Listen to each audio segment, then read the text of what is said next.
lost for words, trying to describe you. Elohim, Elion, Ale Shelemi. Greatness is all I see. There is nothing you cannot do. There is no mountain you cannot move. If you have said it, then you will do it.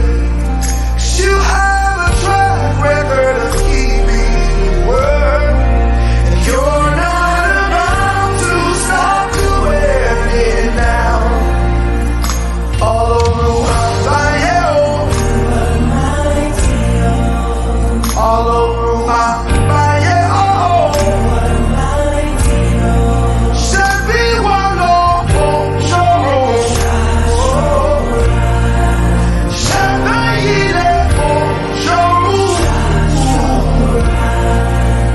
all over my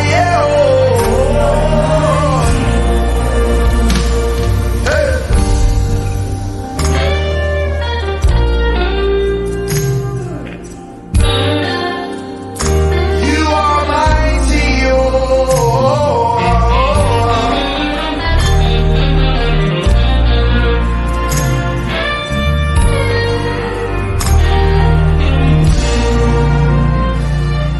by the blood that you shed, we have overcome.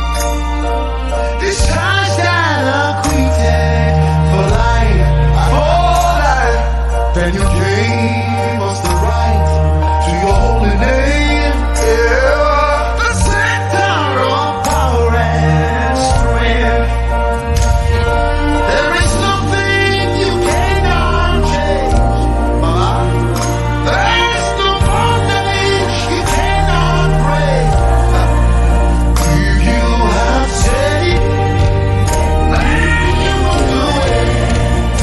You have a track record of keeping your word, and you're not about to stop doing it now.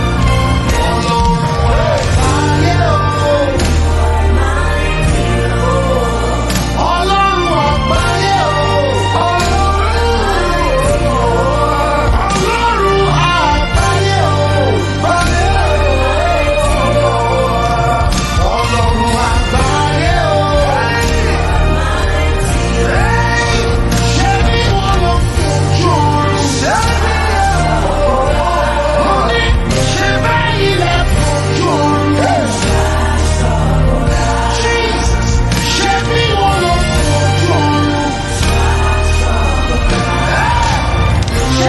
all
Good afternoon, good evening, good morning, wherever you're watching me from around the world. Thank you so much for joining us on the Seun Akinlotan Show.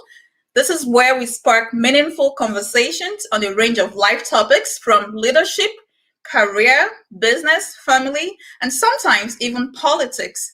My name is Sheung Akinloton. I am your host and moderator for today. If you're here, I encourage you to be a part of our movement, and peradventure, you're yet to subscribe to this channel. I would encourage you to go ahead right now, and also remember to spread the news and share with a friend. Right now, as is my tradition, I would like to give you a shout out. So if you're watching me right now, you can hear my voice. Leave your name and your location in the comment box so I can give you a shout out.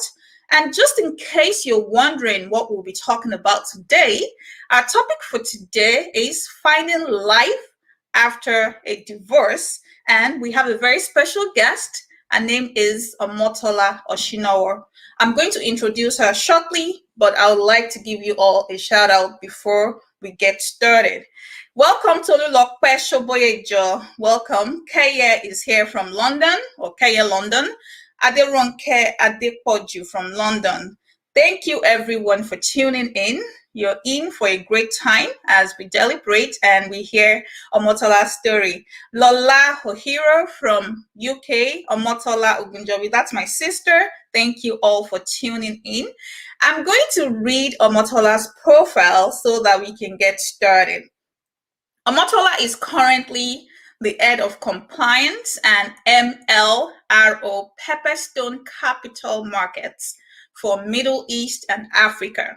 Of course, she's a mother, an aunt, a daughter, a sister, friend, and colleague, and also a beautiful woman of purpose. She grew up in northern Nigeria, Zaria to be precise, with her parents before they relocated to the southwestern part of Nigeria in the mid-90s.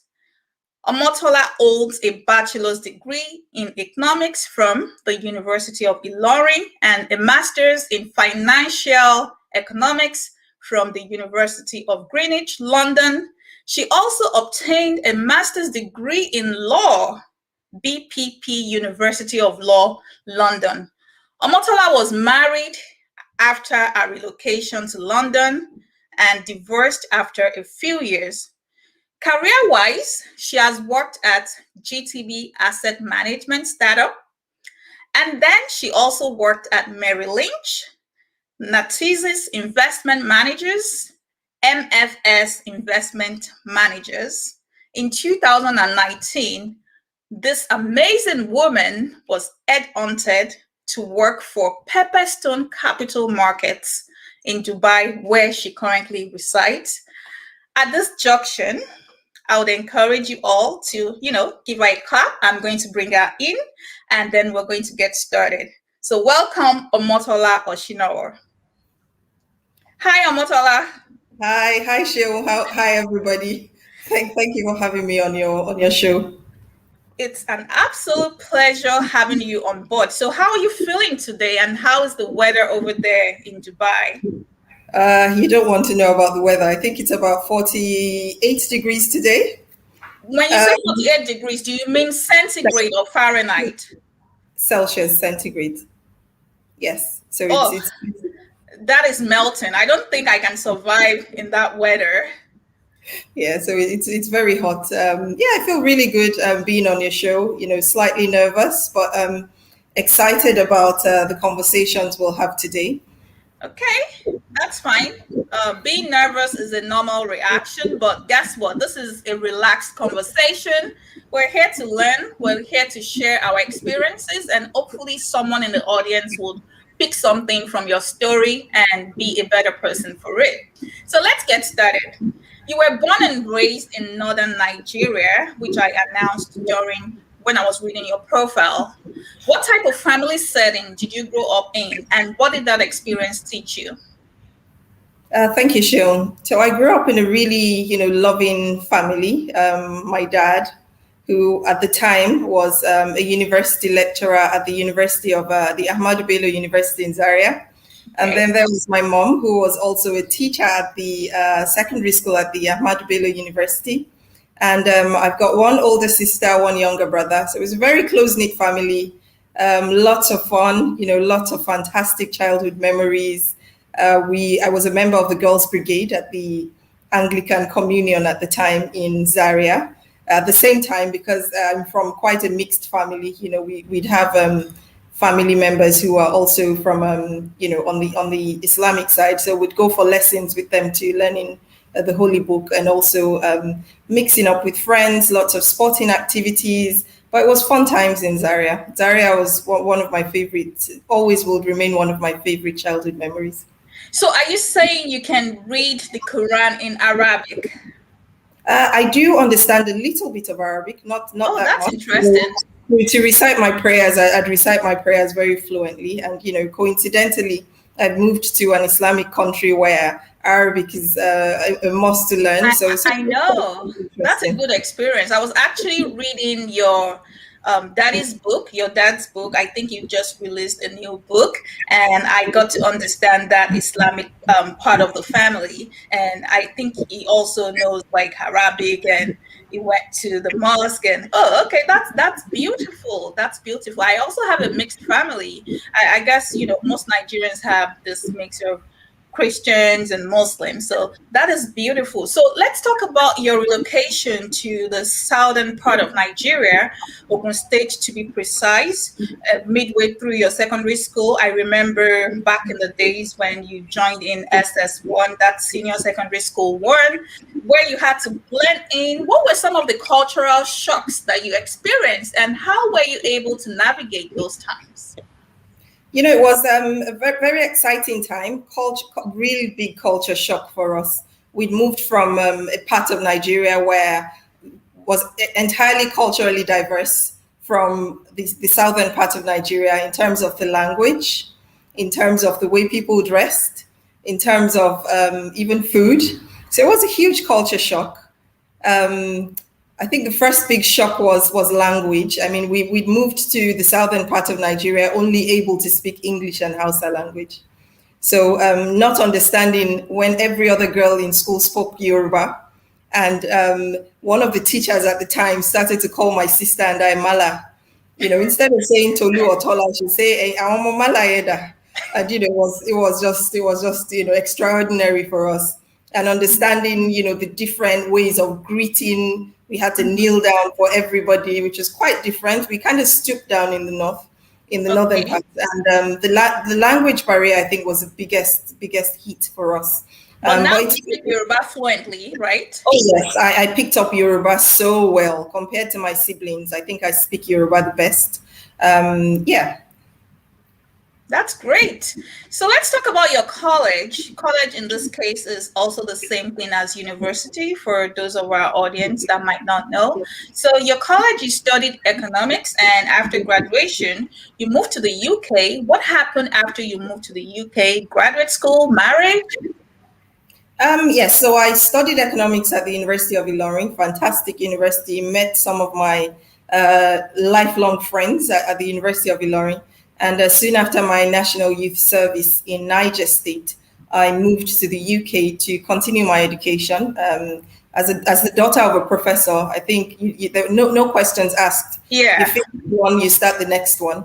So, and I can see some of my fellow professors' children on the line watching this, and it's I see them all. It's tough when your parents are academics, and there's a line that you just can't move away from that.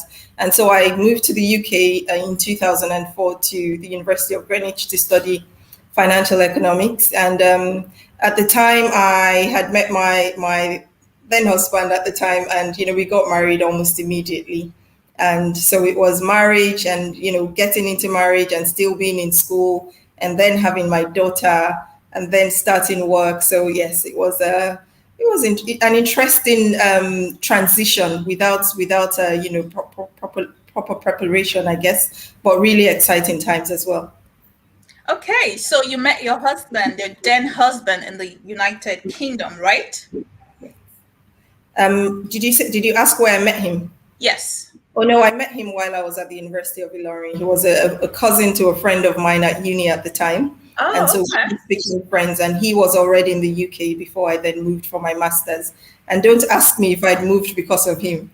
But No, anyway, I'm not going to go there. But I just wanted to delve into your marriage that produced two beautiful children. By the way, you're doing an amazing job.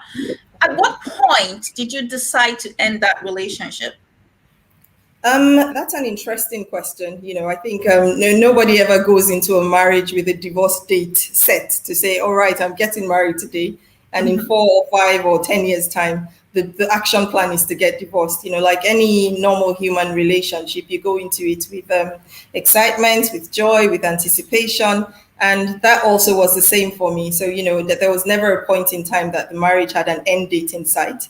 Yeah. But again, as with all human relationships, sometimes different factors come into play, and no two marriages are the same. And factors such as sometimes disagreement, sometimes it could be physical violence, sometimes it could be emotional, it could be financial. And once those issues start to play, and there's such a tussle that certain aspects of your life start to get really affected, your mental health, your physical health.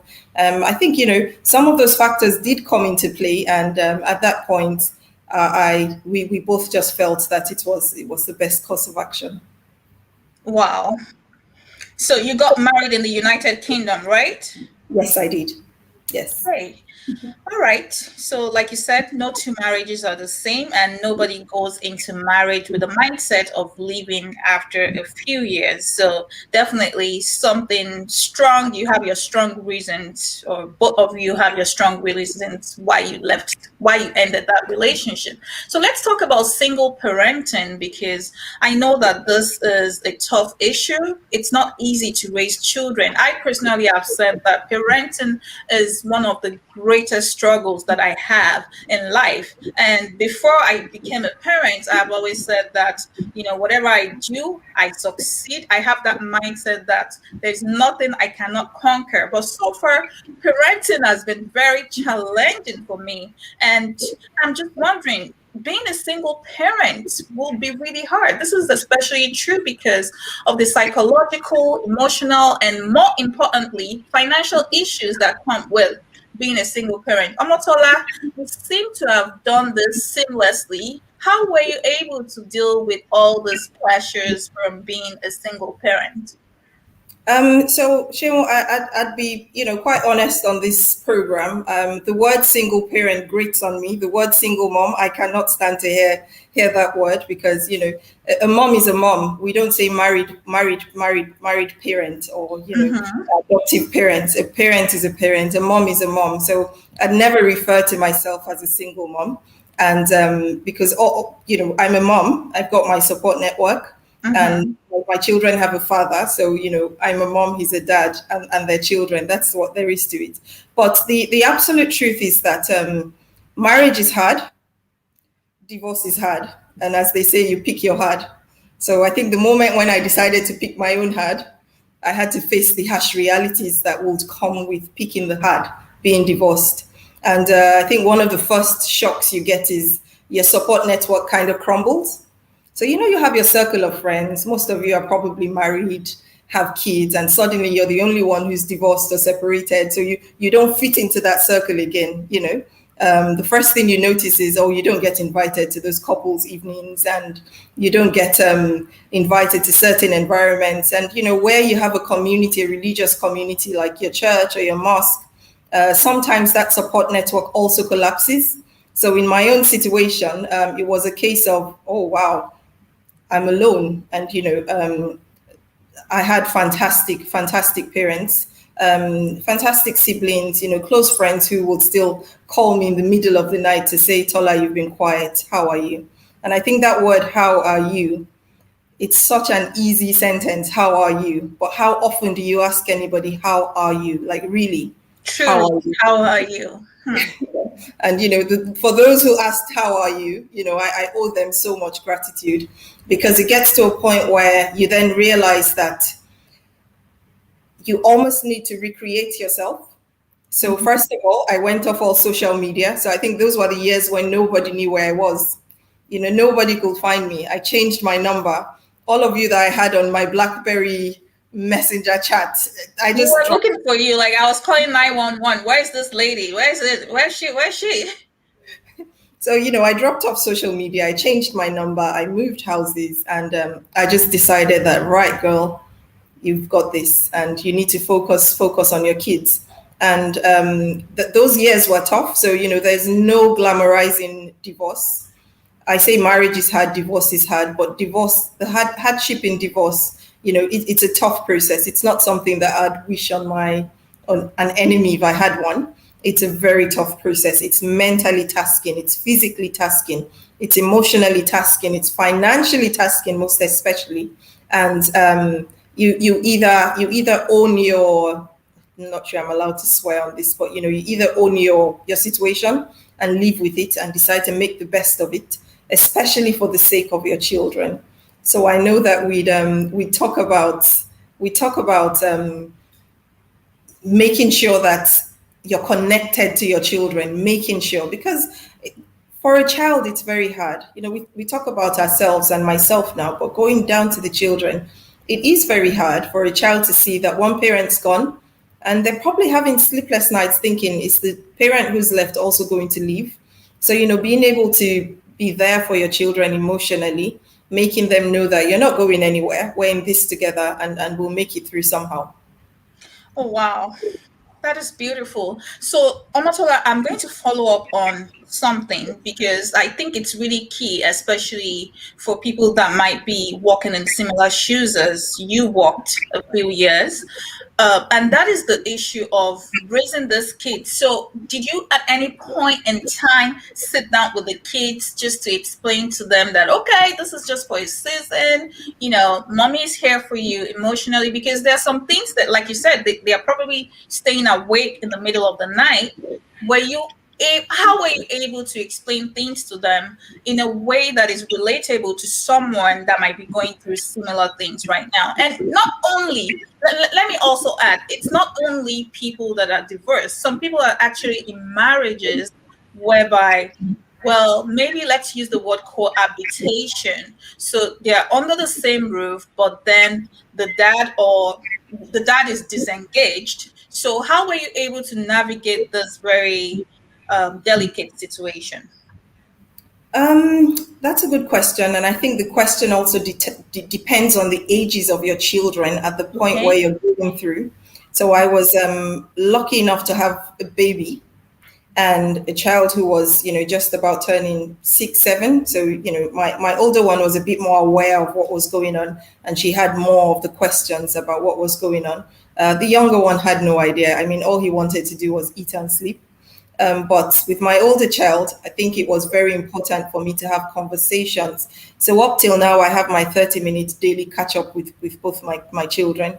And we talk about everything from your walk from the train station to school, what happened on the way to school, to what you did in school, to are there any issues bothering you, or, and I kind of kept that going over the years. And because of how involved I am in the lives of my children, I tend to be very connected to what's going on. And so no questions out of bounds for my children. They can ask me anything. They ask some questions I think will make some parents on this call scream. But, I allow those questions in order to explain things properly to them, and in order that they also grow up to be wholesome adults, emotionally stable adults. I think a lot of people, probably not myself, but a lot of people grew up in households where you couldn't really talk and you couldn't really express yourselves. So, That's why we grow up to be adults where we're so scared to say things. We're so scared to express our feelings. I was allowed to express my feelings in the house I grew up in. And I think that's what helped me cope as an adult. And so I do want the same for my children, where they're confident enough to own whatever process they go through in life. wow, that is beautiful. So I'm still going to stay on this question because you know why? You do an amazing job with your kids. You're Thank you, involved in sir. their lives. You're not just saying it, it's what we see. We see what you do, and we're so proud of you. So, how do you juggle your career and taking the kids out for like their practice? You take Nathan to soccer practice. You're a soccer mom, right? So how do you do these things? You make it look like magic. What's your secret sauce, Omotola? Secret sauce. That's another interesting question. I think with divorce comes reprioritization. You have to reprioritize. I had to reprioritize. My social life basically took a backseat. Every other thing took a backseat. Priority for me was making sure I trained mentally stable children. And one of the things we did was, when we were growing up, we'll hear our parents talk about idle minds being the devil's workshop. And one of my parental taglines are always occupy your kids, such that there's never any time for them to be bored or then look for an escape route. And so the minute I discovered both my children liked football, I liked football, but not to the extent to which I like football now. The moment I realized both my kids liked football, I decided I needed to learn more about football. I decided to go apply to write the FA level coaching exams. And so I'm an FA level 2 coach, and I'll take them to soccer football practice, and I'm there with them. I'm speaking to football coach. Did I get that right? I don't coach anymore, but I've got the qualification. So at that time, I was coaching at one of the clubs just because of your kids. Just because of my kids. So I decided to be a football coach, and because I just discovered I'm standing on the sidelines with other dads, because usually it's the dads who bring kids to football, and here I am, the only mom, or maybe one or two moms there, and they're talking about the game last night, and I'm thinking, okay, I don't know what to say. So I had to become involved so that I can have conversations with the one child who decided to continue being a footballer, and have conversations with him. We had a football match this afternoon, and on our way home, we were talking about tonight's league final. And, it was who's going to win, Man City or Chelsea. And I can comfortably have those conversations with him. Yeah. So which club are you rooting for? Okay, I think lots of people will drop off if I say what club I'm rooting for. So yeah, I want to know. What club are you rooting for? I'll keep that to myself, but I'll talk about it later, because everyone, some people will not be very happy. But yeah, we'll root for both clubs. It's fine. For those of us who love football, it's about. Are you a Chelsea fan?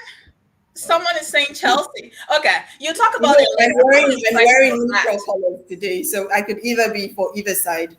These colors sit with either team, so it's fine. Is it Barcelona? Because I'm Barcelona, and so I'm with Nathan. All right. Okay, so at this point, I want to read some of the comments that have been going on in the comment box, so you can see how people are rooting for you. Awesome. So Tolu Lokbe says, "Bless you, mommy. You're a fantastic mom." Tini Lokbe says, "Proud of you, Omoti." And we have Omo Wu. I hope I pronounced that right. She says, so proud of you, mama. Ronke Shagmobi says, "#1 soccer mom." We have Arojidu Oluwatosin, awesome, mama. See, people are cheering for you. Awesome. Oh, Lola is, "I love you, Tola, my mentor." That's Sylvester. Oh, Lord, I hope I didn't murder that name. I'm sorry if I did. Lady Mo says she can relate with all you said. Well done. All right. Awesome. So let's talk about your career, because Omotola, I know you're trying to be humble, but I am here to blow your horn. Okay, so let's start at the beginning. What led you to decide to work in the corporate world, and how has that decision helped you move closer to your goals? I think, I always thought I'd end up being an engineer. So I liked engineering, and I had a father my father is in the science world. And as you know, Sheon, I was in science class with you. Yes. And so I did everything, biology, chemistry, physics, and I thought I'd end up being an engineer. And at the point when I was going to get into university, I just decided, you know what, I can't be bothered. I'll just do economics, so that way I'd get more flexibility with regards to a career. I wasn't sure what I wanted to do. I just thought I'd read economics and then decide afterwards. And then I moved to the UK, and as with all students who go to the UK to study, you then start to work either in a shop or, a grocery store, or you do the different jobs you do. And at the time, I started to work at a betting shop called Ladbrokes, and I'd met a friend. I'd made friends with someone at Ladbrokes, and she invited me for a job fair. And we'd gone for this job fair in Canary Wharf, and that was my first time actually going to Canary Wharf, which Canary Wharf is like the financial center capital of London. And I saw these huge buildings, HSBC, JP Morgan, Barclays. And I said to myself, girl, you need to work here. You are going to work here. And I think Canary Wharf became like the ultimate dragon that I wanted to slay.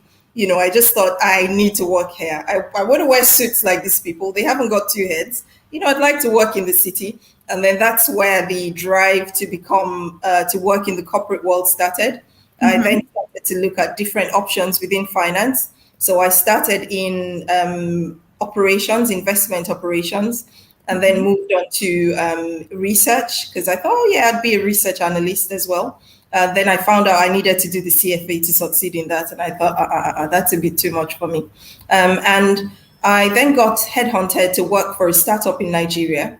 And when I started working there in operations, I got called by the then CEO, who's a family friend, who said to me, everyone thinks you're quite tough. And I think you do well in compliance because you're the only one who can say no to people when they need to hear no. And I thought, okay, that's interesting feedback. And that's how I found my way into the compliance, legal, and AML field in finance. And it was one of the best decisions I took. And this then CEO was my mentor at the time and mentored me into, writing exams and, developing myself in that field. And yeah, that's how I found myself in finance. Yeah, that's amazing. And you said some key things that I would like to highlight. You said a friend invited you to a job fair. So the first was an invitation, but then the decision was on you to accept that invitation.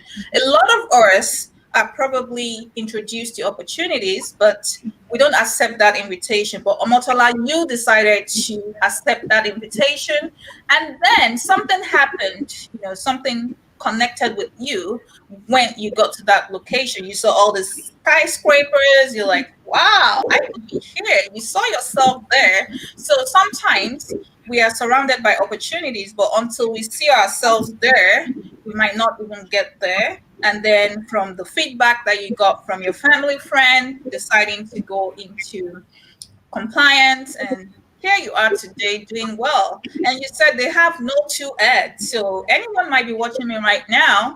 If you know someone that is doing well, that is flying high, they have no two heads. If they can do it, you can definitely do it. At this point, I would like to go on a short break. And you know what? When we come back, we're going to talk about how you studied law and, all your endeavors in the corporate world. Stay tuned, guys. Don't go anywhere. We'll be right back.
Welcome back from that short break. If you are just joining us, this is the Seun Akinlotan Show.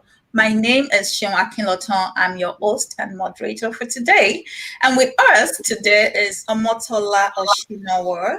She's a mom and she's also a financial analyst. and she works in compliance, right? You work in compliance, and she's currently located in Dubai.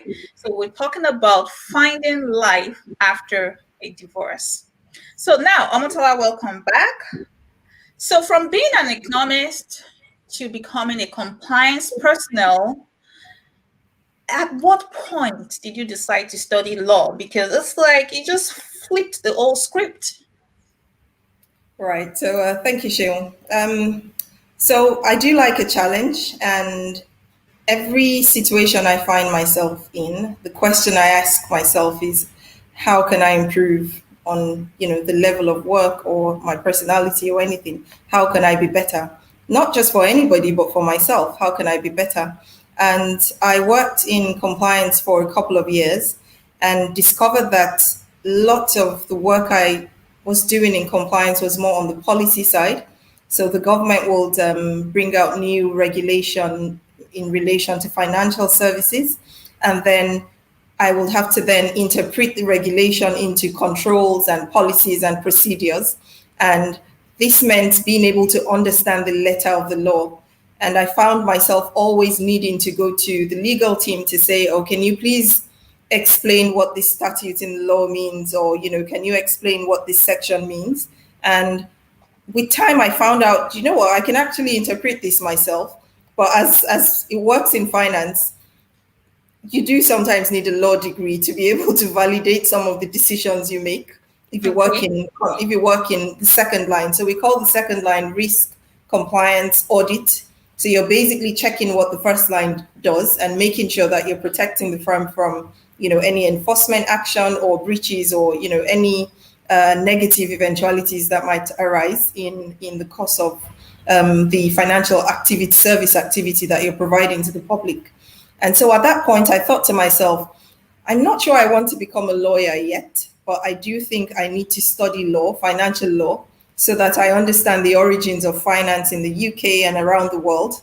And I discussed with my boss at the time. I worked at MFS. I was working at MFS Investment Management at the time, a Boston-based asset management firm. And I said to my boss at the time that I do think I need to study law. What do you think? Financial law. And, he said, look, your performance has been exceptional. And let me see if I can push for them to pay for it for you. And I thought, oh, okay. They want to pay for this for me. That's absolutely fine.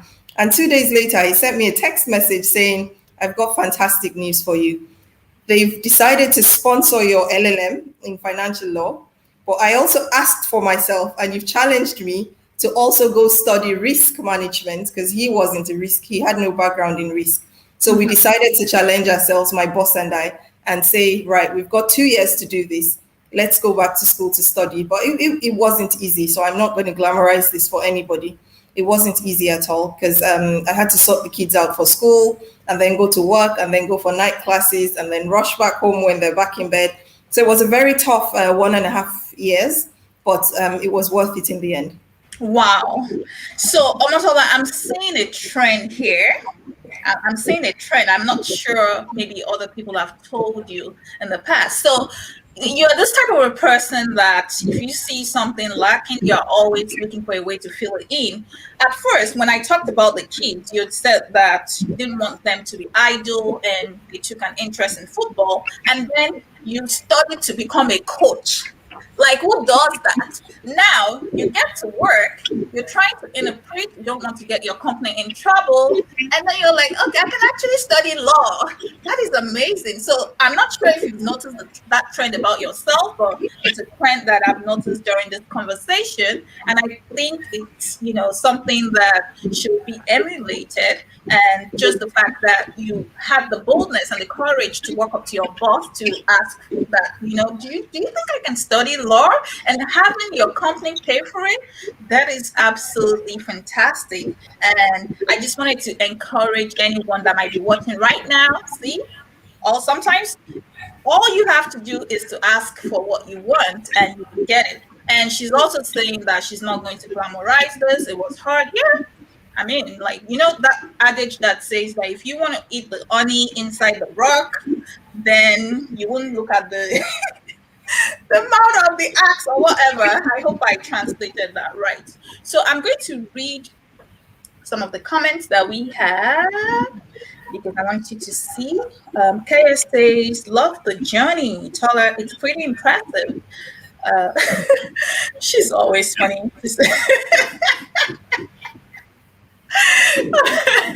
That's totally not questionable. Kaya says, a great show. Oluwatosin says, she is indeed a script flipper. I love that. Yes, proud of you, sis. Debola Omolaja, I've not seen you in years. Happy to see this happening. Thank you, Debola, for tuning in. All right, so that's what we got for now. Let's move on. So right now, you've talked a lot about your career. You've talked about how you got an invitation to attend a career fair, how you were inspired, how you started working. Now, I want you to share some practical tips of how people can break that corporate career ladder code.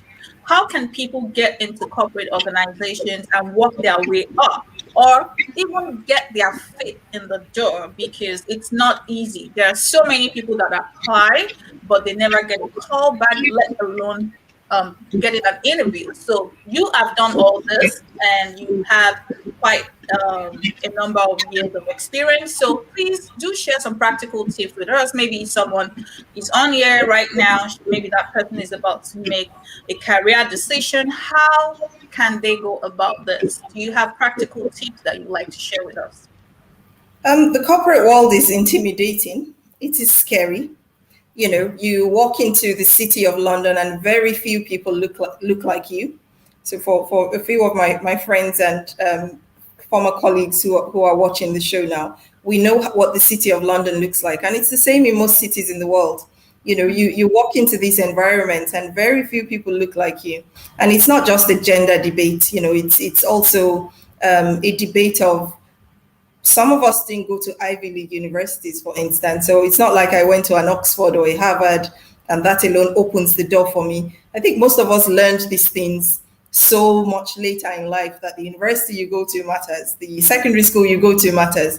And, I'm here to tell you that sometimes it doesn't matter. Yes, it's good to go to a good university, but I think pushing yourself is the first step. There's an adage that I love to quote that says, anticipation is the greatest advantage. What do you anticipate for yourself? Do you anticipate that one day you will have a team of people reporting to you? Do you anticipate that one day when there's a conference going on, you'd be one of the speakers? Do you anticipate that one day you want to own your talk show? What do you anticipate? So that anticipation is what gives you the advantage over others. And you don't ask, you don't get. So I say for most people who apply for roles especially, when you send your CV for a role, do you wait for them to call you, or do you send in your CV and follow it up with a call to say, oh, hello there, I did apply for this role on so day, and I'm just following up to let you know that I've submitted my CV. If you have any questions, I'd be happy to answer your questions.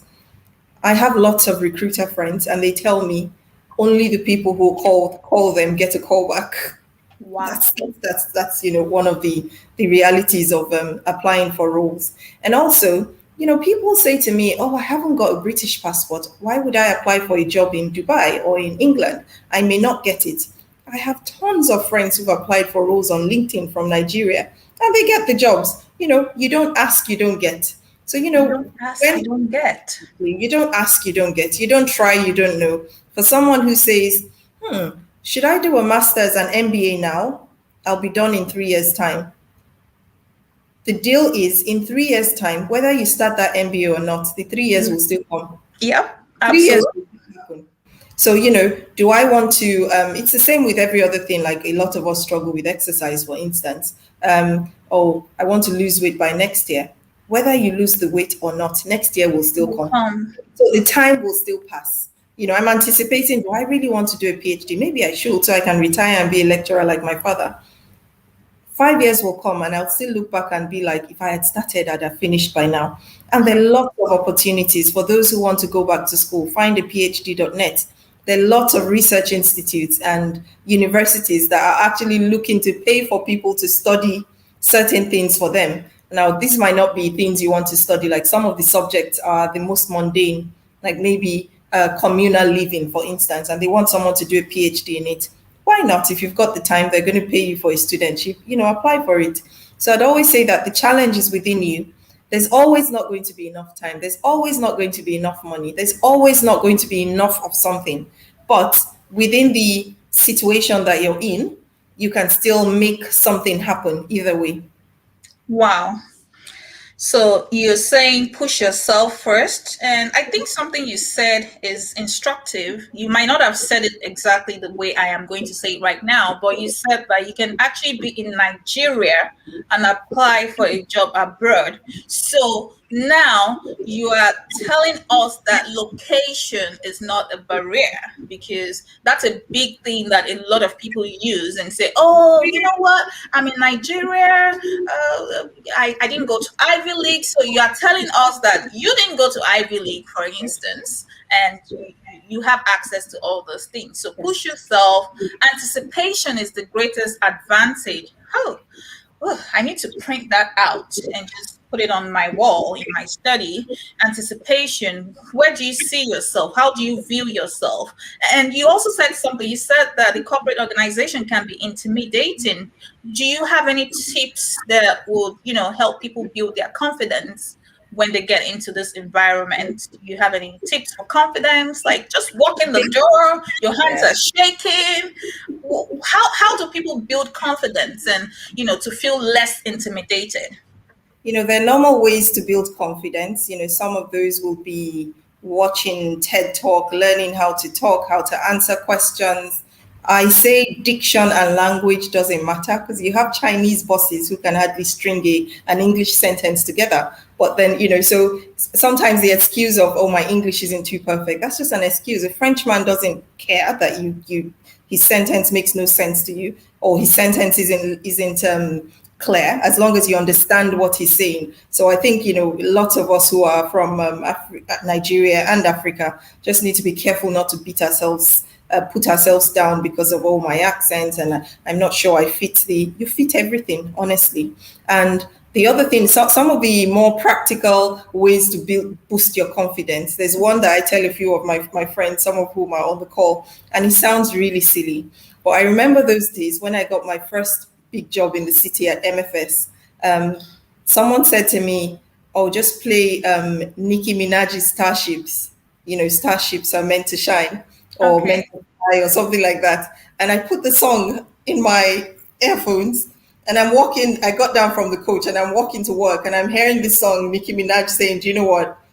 I can face any challenge. This is who I am. Take me as I am. And, sometimes I listen to lots of music that boosts my confidence, that makes me feel invincible, that makes me feel I can walk into a room with, middle-aged white men and not be intimidated. But instead, they look to me to hear my own opinion, because believe it or not, most times your opinion is the different one in the room.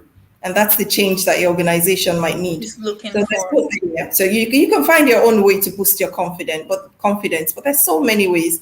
There were times that I felt like if I was starting a new job, I had to get a new outfit, because you know what new clothes do to you? You just kind of feel like, oh yes, you're on top of the world. On top of the world.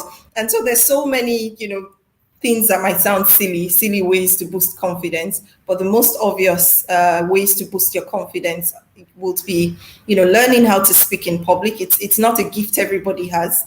I used to be very nervous myself, but learning how to speak in public. There's so many videos on YouTube.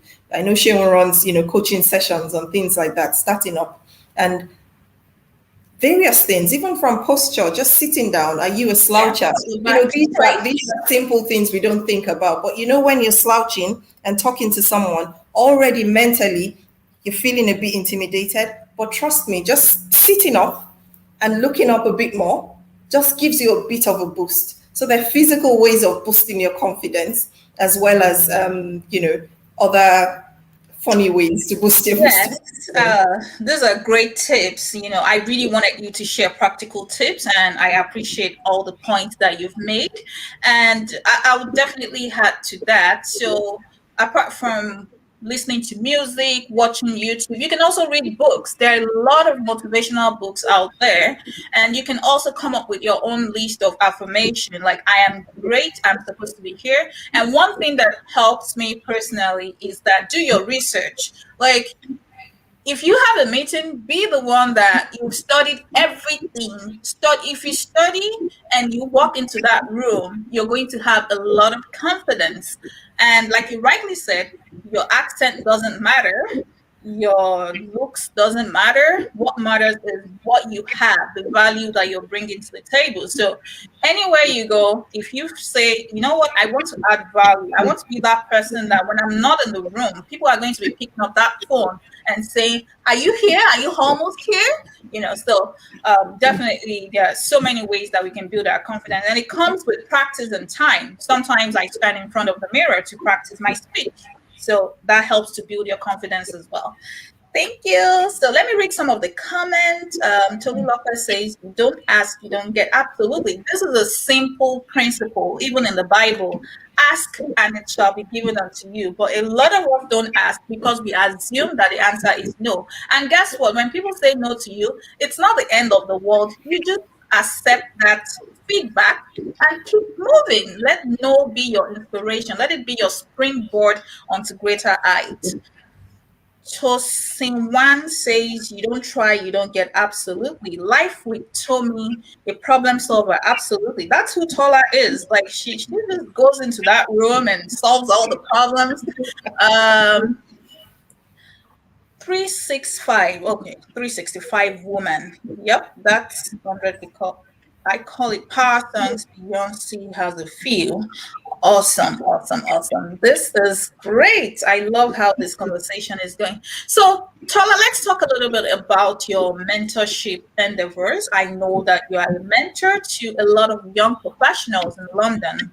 How do people find you, and what are the requirements for mentorship? I think most of the people I mentor find me on LinkedIn, one way or the other. They just notice, I work in an area that they want to work in the compliance field, in finance, and they send me messages and say, I'd like you to mentor me. Sometimes it's just by referrals. People say to other people, I think you should speak to Omotola. I should be able to help guide you in one way or the other. I think for people looking to be mentors, not just for me, but for other people, the key thing is doing your own homework as well. So sometimes I'd have people say to me, I really want to move into compliance. Can you teach me? And I'm like, how do you teach someone? It's like telling a lawyer, I'd like you to teach me law so I can practice law. Some of these professions take years to build, and it's always good to have done your homework. Compliance is an area that's so diverse. There's policy, regulation, there's a legal aspect of compliance. There's the money laundering aspect of compliance, KYC, AML. There's the transactionary aspect of compliance about, money transfers and that. There's the trade and execution. So, the markets, equities, CFDs, ETFs, bonds, fund of funds, in the investment management, investment banking world. So it's such a diverse area that you do want to make sure that you've then done your homework to say, do I want to be a generalist like myself? I'm a generalist. Or do I want to just focus on the key area? And it applies to other things as well. It applies to other areas of life. I always say, do your homework first. Don't approach someone and say, I'm looking for a job and I'm interested in this. And they ask you for a CV and you can't even produce one. I think that already says a lot about the person. Even if you have a CV that you're not sure about, present something. I had the thirsty years. I call them my thirsty professional years, where I was like a sponge. And, I'd get to my office then in GTB Asset Management in Lagos. I used to get to work at 5 a.m. because I had a GMAT teacher that would start my GMAT lessons because I thought I was moving to Canada at the time and I wanted to go do my master's there. But I had a teacher who would come to the office at 5:30 in the morning and I'd have my classes between 5:30 and 6:30, making sure that I would pass my GMAT in order to apply for my MBA at the time. And those are the years I would call the years where I was like a sponge. So you have to be a sponge at the point where you're thirsty for professional advancement. You have to be like a sponge. Do you have people at work that are able to mentor you? feel free to approach them. In the Western world, so for those who live in the UK, in the US, in Canada, we are in an era where diversity is being pushed so much that I would beg you to take absolute advantage of it. Do they want you to be the poster black child, the poster black person on that committee? Do they want you to be the poster black person to say, oh, we've hired a senior black person? Please don't go home and feel, oh, yeah, they just want me there. No, be a sponge. Take advantage, man. Take full advantage of these opportunities, and when you get the opportunity, then show them what they've missed by not hiring you all those years ago. So, always keep learning. Your spare time, I know social media is like so much fun, but there's so much on YouTube. Clubhouse is fantastic. I recently started learning about greenhouse energy. Yes. And I joined a few sessions on that. Really interesting, eye-opening. Be like a sponge. Just learn where, no matter how old you are, you're still able to learn. There's so many opportunities out there. Yes, absolutely. I agree with you. LinkedIn Learning is another platform that is great. Coursera is great as well. So you have a lot of free resources, even Udemy. A lot of free resources are out there, unbelievable. And you just have to take advantage. Thank you. Thank you for that.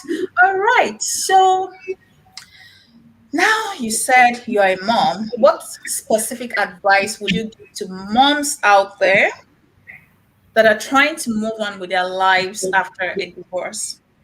I'd say not just after a divorce. I think for moms, there's so much on us, whether you're married or you're not married, as long as you have kids, or even if you don't have kids and you're looking to have kids one day, the key thing is in managing what I call, I'm going to go a bit scientific now, but there are these chemicals that we all have in our bodies called happiness chemicals. And they say once you know how to hack those happiness chemicals, then you kind of get a balance and serenity about your life. You find your purpose. So the first chemical they talk about is called dopamine. That's the reward chemical. So dopamine is the reward chemical where you reward yourself with something. And to hack this, you can either reward yourself by eating more, and we know what that does to us. You could hack that by achieving a goal, saying, "Oh, I'm going to achieve a goal," and then that reward, that feeling that comes upon you, you could also achieve that by completing a task. I'd like to do this today, or sometimes just self-care activities. I'd like to go to the spa.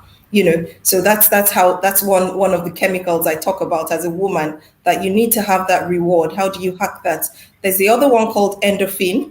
That's the painkiller. Everyone's had a trauma. It could be your childhood. It could be the end of a marriage. It could be the loss of a child. It could be, oh, I'm not married. Everybody else is married. Oh, all my friends are, it could be anything. And for that, to kill that pain, for that chemical called endorphin, they say to hack that, you can hack that by either exercising. So I try to hack that. Have you noticed? You just feel really pain kind of subsides when you exercise. It could be by listening to music. It could be by watching a movie, or just laughter, being around people who make you happy. The third one's called oxytocin. So that's the love hormone. Everybody needs to be loved. People would ask me, oh, the years you got divorced, did you not feel like you needed someone? Like, did you not feel the emptiness inside of you? And, the oxytocin hormone, they say you can hack that by socializing. Some people just decide to become a party animal. I'm just going to leave this thing up. It could be physical touch. So people sometimes decide to go into another relationship immediately, or if it's from the loss of a child, to decide to have another child immediately. It could be by getting a pet. For certain people, they'd say, oh, I'd get a pet. And for others, it could be helping others. So for that love hormone, I think for me, it was more like helping others. How do I help others? That's what made me feel loved. It could be different things. And then the last one's called serotonin. So serotonin is the mood stabilizer, I think, for women, without being too much of anyway. So for the mood killer. So we need to be careful. Serotonin is the one that stabilizes our mood. So how do you stabilize your mood? How do you hack that? For the most common mood stabilizer is sunlight, believe it or not. That's why we're happier when it's summertime. We're happier when we wear brighter clothes. Like, we're just, the whole outlook on life is just happy. So, do you get more sunlight? Do you participate in mindfulness activities? I love the mindfulness activities, breathing in, breathing out, being one with yourself. For some other people, it's nature, taking walks. And for others, it's meditation. So those happiness chemicals, for anyone who's looking to find purpose or just be balanced, we can't always get it right, but we can try to hack it. And those are the tips I've given. Just try and create your own happiness. Wow. So you just gave us a lecture on how to discover ourselves and all these chemicals and hormones, serotonin, dopamine. Okay, we're taking notes. Oh my goodness. I wish we could go on and on and on and on. But time is not our friend, and we're drawing closer to the end of this session of the essay show today. But before you go, I would like to ask you this one last question. If there's one thing you could change about your past, what would it be and why?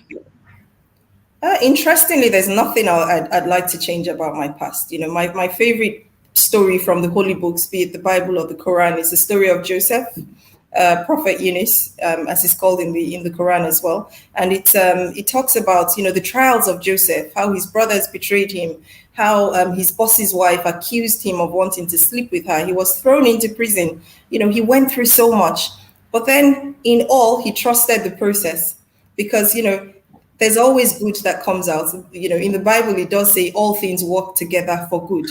So in the process must be trusted, even though it looks like it's bad.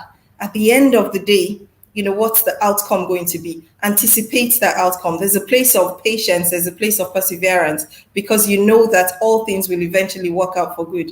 And we have to go through those things in order to get the outcome that we want from our lives. If we're not willing to go through that process, then there's no point to it. So I definitely have no regrets. I'm grateful for my experience. I'm grateful for where my experiences have led me to. And just no regrets, just gratitude. Absolutely beautiful. And talking about process, I think it's important and also instructive, that story of Joseph that you told, because a lot of people just want to see the glory. They don't want to know the story and the process that goes into achieving that glory. And you just reminded me of gold, the gold that we all appreciate today. If gold told you what it had to go through to become gold, because if you see raw gold, it looks like sand, it's dirty, and then it has to go through this refining process, it has to go through the heating process, bleaching process, before it comes out on the other side shining so bright and being something that everyone wants to have a piece of. So process is really important, and thank you, Omotola, for being here today. And before we go, do you have anything else to say to our audience and all your fans cheering you up in the comment box? I think one of my favorite phrases is, you don't have to explain. It's not your job to make people understand. Your only one job is to make sure you're happy and you create happiness for other people. No one needs to get an explanation of you. Wow. And there you have it, people. You don't have to explain. You don't have to tell people why you did XYZ. Your only one job is to be happy with your decisions and just be happy. So this is it from us at the Essay Show. Thank you all for tuning in. And until next time, I would say be exceptional, be intentional, and be on point. See you and God bless. Bye-bye. Okay.